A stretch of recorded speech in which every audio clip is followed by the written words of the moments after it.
Good evening, doctors. Welcome again. Today we are going to discuss about thrombocytic thrombocytopenic purpura. Okay, TTP, blood disorder that results in blood clots forming in a small blood vessels throughout the body. So, this is a blood disorder that results in blood clots forming in a small blood vessel throughout the body. Okay. Etiology mainly unknown. Nobody knows, but we can say viral infection, some drugs, autoimmune disease have been implicated. Most common in women between 20 to 50 years of age. This TTP is seen in women mainly in 20-50 years of age.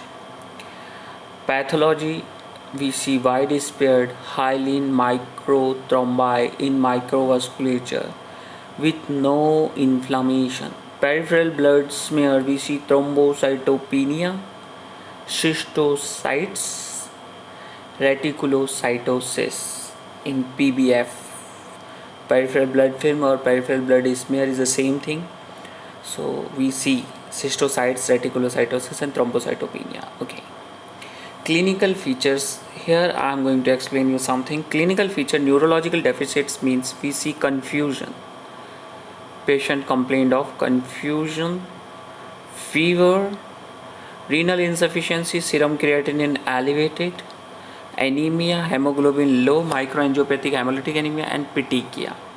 These 5 complaints patient have. Sometimes 2 or 3, 4 complaints, not always 5.